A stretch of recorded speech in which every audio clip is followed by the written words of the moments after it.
Magandang araw mga kaibigan, no? Pag-usapan natin ngayon yung nag-trending na video ng isang vlogger na ang pangalan ay Yana, no? Bali sa video, no, makikita natin, no, na nagkaroon ng kumprontasyon sa pagitan ni Yana at ng driver ng pick-up, no? So, ang malaking tanong, sino nga ba ang may kasalanan, no? At ano ang mga kaso na maaaring isampa, no, sa nagkasala, no? Mga kaibigan, napanood ko yung buong video, no? Sa video, no, diyan natin makikita, no, actually naka-play sa aking background, diyan natin makikita na merong mga pick-up, no, na dumadaan, no, na makikita, no. Yun pala ay mga kasamahan, no, kung hindi ako nagkakamali, mga kasamahan ni Yana kasi nakalagay doon crew, no. Tapos yung pangatlong pick-up, yun ay hindi na nila kilala, no. Tapos parang nainis yata itong si Yana, no, kasi pakiramdam niya ginigit-git siya, no. Tapos makikita natin sa video, no, na pinagsalitaan niya ng hindi maganda. Hindi naman direktang pinagsalitaan niya, no, pero sa video niya, no, may sinabi siyang, "I noticed this truck has been herding lanes without checking his surroundings like a dumb ass. I decided to speed ahead," no. Kung sa atin pa, ibig sabihin nito, napansin ko na ang truck na ito o ang pickup na ito ay inaangkin, no, ang buong karsada o buong lane or buong linya, no. Buong linya, no, na para bang dumb ass, kung sa atin pa bobo, no, bobo, no. So taasan niya talagang tinawag na bobo. Hindi naman direkta pero sinabi niya sa video na bobo, no. Kaya nagpasya ako na bilisan ang takbo ko upang maunahan ko ang pick up na ito o ang bobo na to, no. So ito yung ibig sabihin, no, ng kanyang sinabi, no. Actually ito yung katumbas ng ibig sabihin ng kanyang sinabi, no. Kaya sa aking palagay, pero hindi malayong mangyari kasi magaling din tayo mag-English eh. So ngayon, tapos ito pa sinabi pa niya, no, kung hindi ako nagkakamali, no. Notice how he doesn't use the freaking side mirror or signal lights like you're supposed to pay for it like a subscription, no. Kung ita-translate natin sa Tagalog, ibig sabihin nito, napansin ko, sabi niya ni Yana, no, napansin ko. Sabi ni Yana, no, na hindi niya ginagamit ang kanyang side mirror, no. Tinutukoy niya yung driver ng pick-up, no, na para bang kailangan pa daw magbayad ng driver ng pick-up para lamang gamitin 'yon, no. Ang ibig niya sabihin, para bang napakamahal, no, ng side mirror para gamitin, no. Para bang kailangan mo nang magbayad, no, ng subscription, no, o ng buwan ng renta para lang magamit yung side mirror. Yun yung ibig niya sabihin. Sa madaling salita, na para bang sinasabi niya na parang napakahirap, no, sa driver ng pick-up na gumamit ng side mirror, parang walang kwenta, no, parang walang silbi ang side mirror, no, kasi hindi nga daw ginagamit ng driver, no. Tapos sinabi niya pa rito, no, suddenly swerves neatly half of a centimeter close to bumping me, like he owns the, no, censored na to, no, effing word, no, censored na ito, no. So yun, no, sabi niya, no, swerves, no, ano bang swerves? Pasensya na, Bisaya ko eh. Swerve, ibig sabihin yung para bang ginit-git, no, parang ginit-git, no, na kalahating sentimetro na lang daw matatamaan na siya, no. Yun yung kanyang aligasyon, no, sa kanyang palagay, no. Pero sa tingin ko hindi naman, kasi kung talagang ginit-git siya, hindi talagang natamaan na siya, no. At anyway, moving forward, no. Tapos huminto na siya doon sa isang lugar, no. Siguro yun na yung kanilang lugar na pupuntahan. Tapos nung dumaan yung pick up, no, bumaba yung driver, no, at kinompronta siya kung bakit daw namamakyo, no. Yung tawag sa kanya boss, no, kasi hindi naman alam ng driver na babae pala, no, yung rider, yung Yana, no. Kaya yun, bumaba siya, bakit ka namamakyo? So doon na nag-umpisa yung maaanghang na salita, no, na actually wala naman palang maanghang na salita, no. Konfrontasyon lang, no. Kasi yung sinabi lang naman niya na doon, bakit nga ba, no. So yung driver, sinabi niya lubak-lubak yung daan, no. So yung gustong malaman ng driver na bakit ka namamakyo, no. Tapos pagkatapos noon, umalis na yung driver. Tapos doon na siya nagmura, no, si Yana, no. Hindi mismo sa mukha ng driver, no, kundi nung pagkaalis na ng driver, doon na siya nagmura sa camera, no? At saka kanyang in-upload, no? So ngayon, no, pag-usapan natin yung malaking katanungan, no? Ito yung portion, no? Magandang portion. Sino nga ba ang may kasalanan, no? So ating timbangin natin, no? Timbangin natin. Wala tayong papanigan, ha? Titimbangin natin. Pero hindi ibig sabihin na wala tayong papanigan, hindi ibig sabihin na walang mananagot dito, no? Na walang mas guilty, no? Kahit wala tayong papanigan, malalaman natin kung sino ba talaga ang nagkasala, no? Ngayon, ganito. Karsada, di ba? Karsada, hindi natin pag-aarian, no? So, base sa video, normal lang naman yung takbo ng pick-up, no? Siguro, si Yana, palagay niya lang, no? Palagay niya lang na ginigit-git siya, no? Kasi kung ginigit-git siya, edi sumemplang na sana siya, no?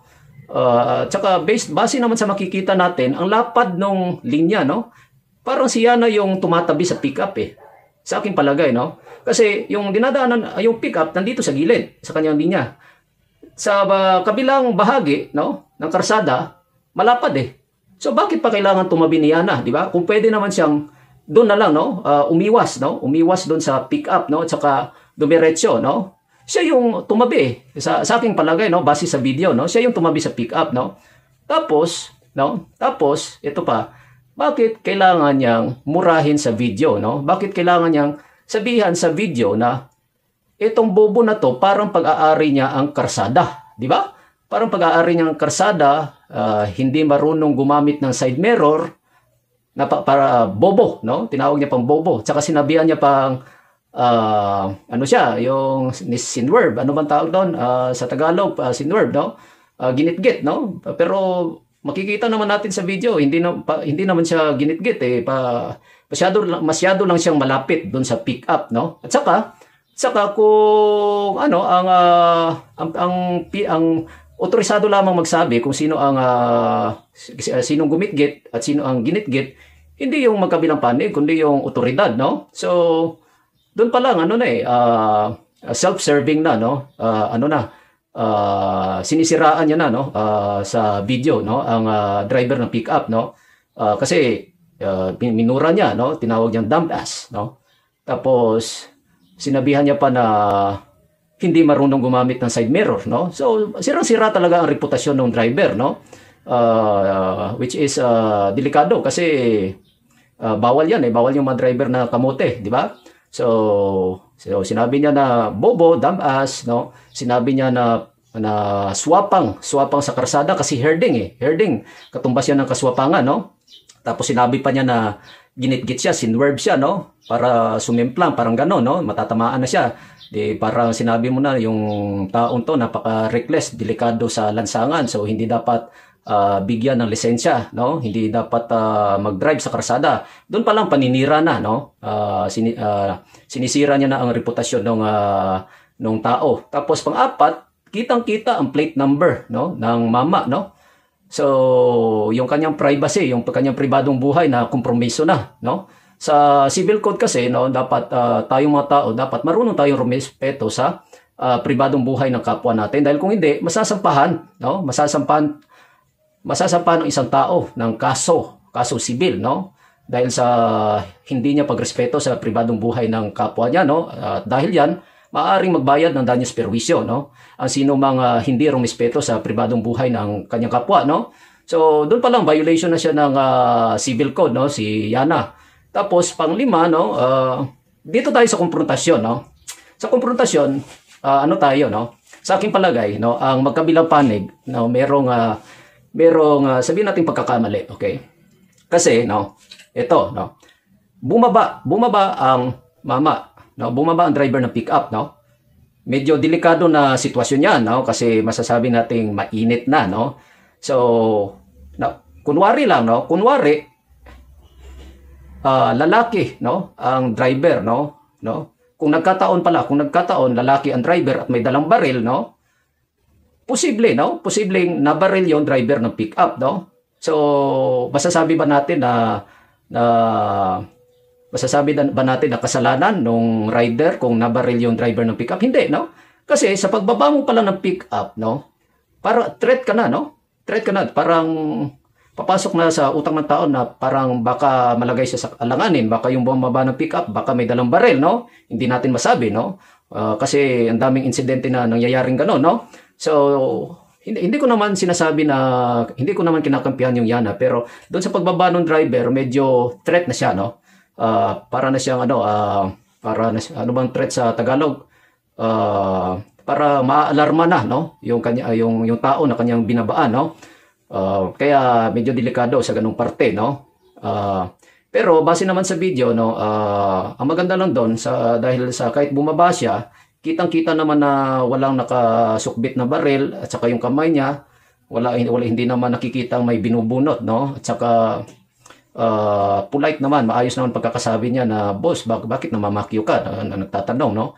Pero kahit ganun pa man, no, delikado pa rin, no, na bababaan mo yung rider o yung kagitgitan mo kasi posibleng humantong sa hindi magandang pangyayari, no?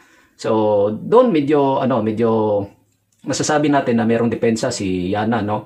Na kasi bumaba no? Hindi natin alam yung takbo ng utak ng driver, no? Buti na lang mabait, no? Paano kung bumaba yun na may dalang baril, di patay si Yana, no? O kaya paano kung si Yana ay lalaki, siya ang may dalang baril, saka binaril niya yung driver kasi akala niya babarilin siya, hindi na maganda yung pangyayari, di ba? So, don't threat na, no? So, may depensa siya na self-defense, no? Kung sakaling nabaril niya yung driver na bumaba. Pero hindi ko ini-encourage, pero sana, no? Sana yung ginawa na lang nung driver ng pick-up, no? Nung pinakyuhan siya or middle finger siya, sana ginantihan niya na lang, no? Middle finger niya rin, no? Kasi hindi naman natin pwedeng ilagay sa ating mga kamay ang batas, no? So dapat ang ibig sabihin lang niyan, dapat kung anong ginawa sa iyo, gantihan mo lang ng tama lang, no? Proportionate ika nga, no? Hindi ka dapat lumabis, no? Sa iyong karapatan, no? Kung nilabag yung karapatan dahil pinakyo ka, huwag kang lumabis, no? Pwede kang humingi sa otoridad, no, ng tulong, no? Para mabigyan ng solusyon, no? Para ireklamo yung tao, pero tayo, wala tayong karapatan na ilagay ang batas sa ating mga kamay dahil may mga batas tayo, no? So pwede, sana pinakyuhan niya lang din kasi may rason naman siya dahil inunahan siya, pinakyuhan niya rin, tama lang, patas lang, no? Magaan lang yung ginawa sa kanya, magaan lang din yung ginanti niya, no? So di sana okay na, walang problema, no? Pero bumaba siya, pero okay lang, no? Base sa video, okay lang din naman kasi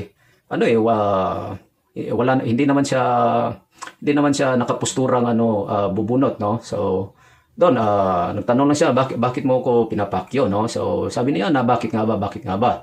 So doon sa konfrontasyon na 'yon, no? Walang defamation, no? Walang pang-iinsulto, no? Pero pag alis na ng driver, doon niya na pinagmumura, no? At saka in-upload niya pa. So ano nga ba ang kaso, no? Ito ang magandang tanong. Number 1, no, ang kaso is, sigurado ako, cyber libel, no? Bakit ka mo? Siniraan mo yung tao, no? Siniraan mo yung tao sa publiko sa pamamagitan ng social media, no? Ang dami niyang binitawang masasakit na salita, no? Na mapanirang puri, no?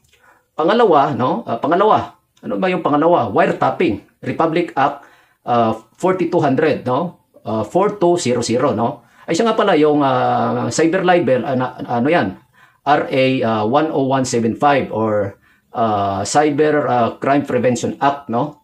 Yun yung una kanina. So yung pangalawa, Anti-Wiretapping Law o Republic Act 4200 or 4200. Bakit kamo pasok siya sa wiretapping, no? Kasi sa ilalim ng batas, sa ilalim ng Republic Act 4200, no, bawal ang sino man na mag-record, no, ng pribadong pag-uusap. So sa pagbaba pa lang ng driver at sa kaniya no, pribado na yung pag-uusap nila, no, nagkaroon na sila ng konfrontasyon, no. So nire-record pa rin niya, no. So sana in-stop niya muna, no. O kaya naman hindi niya in-upload. Bakit kamo? Kasi wala namang masamang nangyari, no. Wala namang masamang nangyari, wala namang masamang ginawa yung tao, no. Nag-usap lang naman sila. So doon pa lang, privado na yung kanilang conversation, nag-usap sila, no? So maaari sanang in-off niya, pero baka sabihin naman niya na kung in-off niya, baka binaril siya, at least merong ebidensya, no, na merong krimen na nagawa, no? So pwede rin yung depensa ni Yana, no? para hindi siya mapasok sa Republic Act 4200 at saka pwede rin niya rin sabihin na pampublikong lugar 'yon, no? So ibig sabihin hindi siya maaaring sampa ng kasong anti-wiretapping, no? So pwedeng mawala yung anti-wiretapping, pero yung cybercrime, no, sigurado, no, pasok na pasok talaga siya, no? Saka magagamit pang ebidensya yung video, no, na in-upload niya, no? So pero hindi rin natin masasabi na hindi magagawa ng paraan ng abogado, no, nung driver ng pickup, kasi kung magaling yung abogado, magagawa niya rin ng paraan na maipasok, no, yung anti-wiretapping law o Republic Act 4200 or 4200. So yun, sa madaling salita, no, may laban ang driver ng pickup sa kasong ito, no, sa trending video na ito, no. Pero sa panig naman ni Yana, paano kung sa kontrademanda si Yana? Anong iko-kontrademanda niya, no? Wala, okay? At saka isa pa, para kay Miss Yana. Pasensya na, no, sa medyo tumataas yung emosyon ko. Naiinis lang ako sa kanya dahil, no, sinabihan niya na may side mirror ka, ako wala. Sinabi niya na, sabi niya, may side mirror ka, ako wala. Pinagmayabang mo pa na wala kang side mirror. Ano ka? Espesyal? Ano ka? Nangingibabaw sa batas?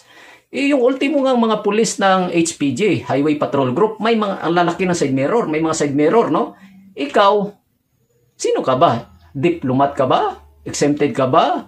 Meron bang batas na ipinasa, no, na nakalagay yung pangalan mo na hindi ka saklaw ng batas pang-trapiko, no? So dapat meron kang side mirror, Miss Yana. Diyan pa lang violation ka na, no? Dapat hinuli ka ng LTO eh. Ano bang ginagawa ng LTO? Pasensya na, ha?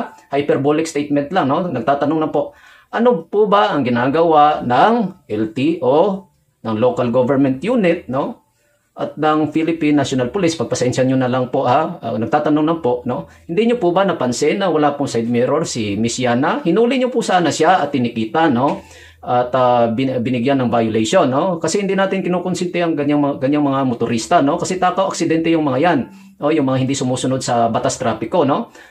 Doon pa lang violation na siya eh, no. So sa madaling salita, ang maaring kaharaping kaso ni Yana, no, o kanyang mga posibleng nilabag, Republic Act 10175 o yung Cybercrime Prevention Act, so cyber libel. Number 2, no, kung kayang ipasok ang Republic Act 4200 anti-wiretapping law, no, anti-wiretapping law. Pangatlo, no, sa traffic, no, traffic code, no, pwede siyang mag-violation ng traffic code yan, no. LTO, no? LTO, sana hinuli niya to. Klarong-klaro naman sa video. Inamin niya pa na wala siyang side mirror, no? So, sa traffic rules, no? So, pwede siya dyan, no? So, yun lamang po, no? At sana maaksyonan po ito, no? Hindi yung kailangan pa muna mag-trending bago po tayo umaksyon, no?